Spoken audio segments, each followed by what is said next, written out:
ഈ ഒരു അവസ്ഥയിലുണ്ടാകുമ്പോൾ എന്നോട് ഡോക്ടർ പറഞ്ഞു ഇനി പാട്ടൊന്നും മുന്നത്തെ പോലെ പാടാനൊന്നും പറ്റും തോന്നില്ല, സംസാരിക്കാനായാലും എന്തായാലും ക്രാക്കും കാര്യങ്ങളൊക്കെ ഉണ്ടാവുമെന്ന് പറഞ്ഞിട്ടുണ്ടായിരുന്നു. അപ്പോൾ എനിവേ എന്നെ കൊണ്ട് പറ്റുന്ന പോലെ ഞാൻ ബാക്കപ്പ് ആക്കിയിട്ട് എടുക്കാൻ നോക്കിയിട്ടുണ്ട്. അപ്പോൾ സ്റ്റിൽ ഞാൻ വീൽ ചെയറിലാണ്, ഒന്ന് സെറ്റായിട്ട് വരുന്നുള്ളതാണ്. അപ്പോൾ വാക്കറിൽ പിടിച്ച് നടക്കാൻ തുടങ്ങുന്നുണ്ട്. അപ്പോൾ ഫുഡ് ഡ്രോപ്പാണ് മെയിനായിട്ടുള്ളത്. അപ്പോൾ നിങ്ങളുടെ എല്ലാവരും സപ്പോർട്ട് വേണം. നിങ്ങൾ തരുന്ന ഓരോ സപ്പോർട്ട് എന്ന് പറയുന്നത് എനിക്ക് മുന്നോട്ടേക്ക് പോകാനുള്ള ഒരു സ്ട്രെങ്ത്താണ്. അപ്പോൾ എന്തായാലും നിങ്ങൾക്ക് ഇഷ്ടപ്പെട്ടാൽ ഫോളോ ചെയ്യാൻ മറക്കല്ല. പാട്ട് പാടിയിട്ട് നോക്കാം. ഒരു ആൽബം സോങ്ങാണ്. ആരും കാണാതെ ആരും അറിയാതെ നിന്റെ ആ പുഞ്ചിരി എന്നിലായി നൽകുമോ?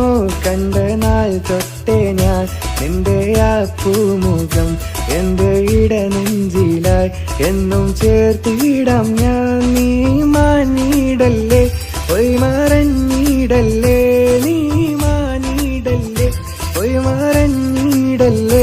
നീയില്ല എങ്കിൽ വേറും മണ്ണാണു ഞാൻ, വേറും മണ്ണാണു ഞാൻ, വേറും മണ്ണാണു ഞാൻ. ആരും കാണാതെ ആരും അറിയാതെ നിന്റെ ആ പുഞ്ചിരി എന്നിലായി നൽകുമോ?